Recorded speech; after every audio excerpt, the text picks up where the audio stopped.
अस्सलामुअलैकुम दोस्तों, मैं हूं शाहरुख। दोस्तों, मैंने आप लोगों को पूछा था कि क्या मैं कैम स्कैनर का कोई ट्यूटोरियल बनाऊं, तो आपने कहा था जी हाँ, कैम स्कैनर का ट्यूटोरियल बनाइए। तो आज मैं आप लोगों के साथ हाजिर हूं यह कैम स्कैनर ऐप का ट्यूटोरियल लेकर के, छोटा सा रिव्यू लेकर के, जिसमें आपको पता चलेगा कि यह काम कैसे करता है और यह अच्छा है या नहीं है। दोस्तों, सबसे पहले मैं बता दूं कि यह कैम स्कैनर ऐसा एप्लीकेशन है जो आपके फ़ोन को एक स्कैनर के तौर पर काम करता है और आपके फाइल्स को PDF में सेव करता है। दोस्तों, ये आपको ऐप मिल जाएगी गूगल प्ले स्टोर पर। उसके बाद आप डाउनलोड करने के बाद जब आप इसे खोलेंगे तो फर्स्ट स्क्रीन आपको कुछ ऐसी दिखेगी। आपको कोई भी चीज़ को स्कैन करने के लिए आपको बस ये कैमरा बटन पे टैप करना है।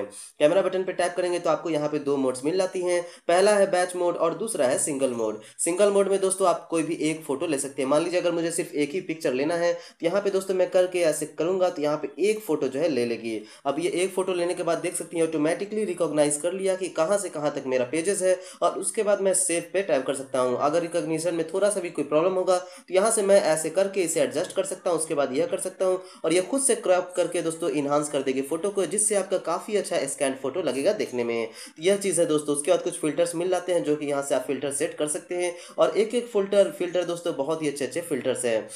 उसके बाद दोस्तों आपको यहाँ पे ऑप्शन मिल जाता है OCR का। अब यह दोस्तों एक ऐसा रिकॉग्निशन सिस्टम है जिससे आपके टेक्स्ट जो है, जो भी पेज के टेक्स्ट होंगे उसे वो रिकॉग्नाइज कर लेगा। तो यहाँ पे आपको रिकॉग्निशन को ऑन करना पड़ेगा। लिख रहा है make sure the recognition language matches the text. तो यहाँ पे हमें सेटिंग्स में जाकर के लैंग्वेज को इंग्लिश में जो है चेक करना पड़ेगा, और उसके बाद फिर बैक कर देना पड़ेगा, और फिर ये रिकॉग्नाइज कर लेगा। रिकॉग्नाइज करने के बाद ये बता देगा कि आखिर आपके जो टेक्स्ट हैं वो क्या क्या लिखे हुए हैं, और फिर आप उन टेक्स्ट को कॉपी करके या फिर शेयर कर सकते हैं या फिर एडिट कर सकते हैं। तो ये जो रिकॉग्निशन सिस्टम है दोस्तों, ये तो आखिर प्रीमियम लोगों के लिए, अगर आप प्रीमियम लेते हैं तब जाके आप कॉपी कर सकते हैं। लेकिन दोस्तों एक तरह से टेक्स्ट को देखने के लिए काफ़ी अच्छा है, लेकिन रिकॉग्निशन सिस्टम उतना भी ज़्यादा अभी बेस्ट नहीं है। अगर आपकी राइटिंग कुछ अलग है तो ये रिकॉग्नाइज उतने अच्छे से नहीं कर पाएगा। देखिए कुछ कुछ चीज़ों को अच्छे से रिकॉग्नाइज किया है, जैसे यहाँ स्पेसिंग को बिल्कुल सही रिकॉग्नाइज किया है, लेकिन कुछ कुछ चीज़ों को सही से रिकॉग्नाइज नहीं किया है। फिर भी दोस्तों ये जो फीचर है वो हैंडी है और इसे आप शेयर भी कर सकते हैं, लेकिन उसके लिए आपको प्रीमियम की जरूरत पड़ेगी। अब दोस्तों उसके बाद यहाँ पे कुछ सेटिंग्स भी मिल जाते हैं। यहाँ से आप ब्राइटनेस, कॉन्ट्रास्ट वगैरह बढ़ा सकते हैं। आपको जितना बढ़ाना होगा बढ़ा सकते हैं, और यहाँ से आप इफेक्ट को भी कम या ज़्यादा कर सकते हैं। उसके बाद जब बस बस आपको सेव करना है तो आपको यहाँ पे सेव पे क्लिक कर सकते हैं। यहाँ पे आपको मिल जाती है दोस्तों लाइक की बटन, जो कि आप बता सकते हैं ऐप को कि हमारी जो यह स्कैन हुई है वो कैसी हुई है। तो यहाँ से आप कर सकते हैं वेरी गुड या फिर इट्स बैड, जैसा भी हुई। अगर वेरी गुड करेंगे तो वेरी गुड कर सकते हैं, और फिर यहाँ पे सेव पे टैप कर सकते हैं। सेव पे टैप करने के बाद आप देखेंगे दोस्तों कि यह जो है सेव हो गई है। अब दोस्तों यहाँ पे आप चाहे तो आप इसे PDF के तौर पे भी खोल सकते हैं। तो PDF पे तौर पे खोलने के लिए क्या करना, तो यहाँ पे हमें मिलती है PDF का बटन। PDF पे टैप करना है, उसके बाद ये जो है PDF बना देगी, और PDF खोलने के बाद दोस्तों आप PDF में भी इसे देख सकते हैं, और वो भी बिल्कुल अच्छे से। तो दोस्तों ये जो PDF भी काफ़ी अच्छे से बना देती है। आप देख सकते हैं मेरी जो किताब है वो PDF बन गई है। हालांकि दोस्तों फ्लैश मारी तो यहाँ पे जो है फ्लैशिंग का थोड़ा सा वाइटिंग हो गया है। उसके बाद दोस्तों आप चाहे तो बैच मोड में भी कॉपी कर सकते हैं, बैच मोड में भी आप स्कैन कर सकते हैं। तो बैच मोड में कैसे स्कैन करना है, तो आपको फिर से यही कैम स्कैनर खोलना है, और यहाँ पे दोस्तों आपको कैमरा में जाना है, और यहाँ पे मिलती है बैच मोड का बटन। आपको बैच मोड में जाना है। अब दोस्तों बैच मोड में कैच यह है कि आपको ढेर सारा जो है फोटो एक साथ ले लेना है। जैसे हमने यहाँ पे एक फोटो ले लिया, उसके बाद दोस्तों हम फिर पेज पलटेंगे और फिर इधर का फोटो ले लेंगे। और उसी तरह से दोस्तों बैच मोड में आपको जितने फोटोज लेने हैं, जिधर के भी फोटोज लेने हैं उधर के फोटोज ले लीजिए, जिधर भी आपको स्कैनिंग करना है। तो हमने इधर भी फोटो ले लिया, इधर भी फोटो ले लिया। आप देख सकते हैं दोस्तों मैं आपके सामने बिल्कुल फोटोज ले रहा हूँ, और बहुत ही आसानी से, मुझे ज़्यादा कुछ मेहनत करने की जरूरत नहीं पड़ रही है। बस मैं फोटोज ले रहा हूँ, बाकी क्रॉपिंग का दोस्तों काम ये करेगा। हालांकि आप अपने पेजेस को थोड़ा ठीक कर लीजिए, क्योंकि दोस्तों अगर आप पेजेस ठीक नहीं करेंगे तो वो तो स्कैनर मशीन में भी अच्छी नहीं आएगी। तो उसके बाद दोस्तों आप देख सकते हैं यहाँ पे हम फोटोज बस ले रहा हूँ, फोटोज ले रहा हूँ। और उसके बाद दोस्तों जब आप अपना फोटोज ले लीजिए, जितना फोटोज लेना है आपको ले लीजिए, चाहे 50 हो, 60 हो, 100 हो, जितने भी फोटोज हो दोस्तों, अगर आप उसे ले लीजिए तो उसके बाद बस आपको यहाँ पे सही पे क्लिक करना है, टिक करना है। उसके बाद सारे पेजेस आपका दिखा देगा।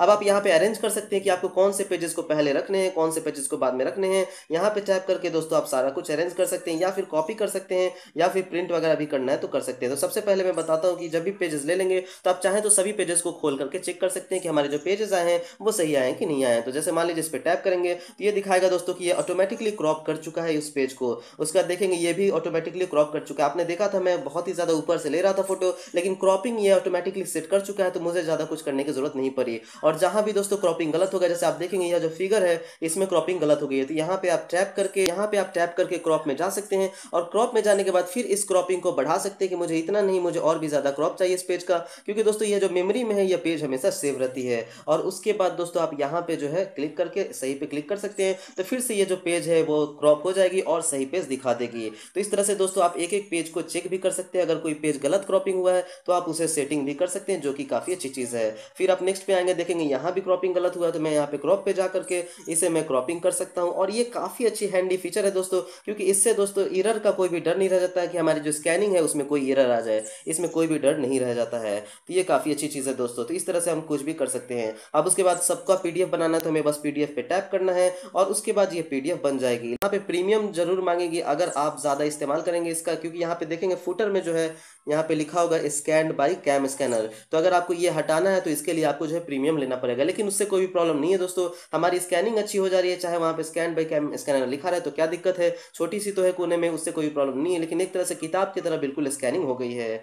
उसका दोस्तों नेक्स्ट चीज़ मैं आपको और बता दूं इसमें कि यहाँ पे जो जैसे आपने सारे पेजेस को किया है, आप इसे शेयर भी कर सकते हैं, शेयर डॉट टेक्स्ट फाइल में कर सकते हैं, पीडीएफ फाइल में कर सकते हैं या इमेज फाइल में कर सकते हैं। टेक्स्ट फाइल में करने में थोड़ा सा रिस्क है दोस्तों, हो सकता है गलत टेक्स्ट चला जाए, लेकिन पीडीएफ और इमेज फाइल में करेंगे तो बिल्कुल ही सही पेज जाएगा। उसके बाद आपको कुछ ऑप्शंस मिल जाता है, अगर आप सेटिंग्स में जाएंगे यहाँ पे ऑप्शन मिल जाता है कि इसको अगर करेंगे तो आपको हॉरिजॉन्टल में लेना है कि वर्टिकल में लेना है, यहाँ से आप सेट कर सकते हैं या फिर ऑटो पे रख सकते हैं। उसका दोस्तों यहाँ पे आप अपना फोकस, यहाँ पे आप देख सकते हैं कि आपकी जो इमेज है वो सीधी है कि नहीं, यहाँ पे आपको बबल लेवल मिल जाता है। तो अगर आपको बिल्कुल सीधा लेना है तो ये बीच में सेंटर में रखेंगे तो बिल्कुल सीधा रहेगा, या फिर ऊपर करेंगे तो फिर टेढ़ा मेढ़ा आ सकता है।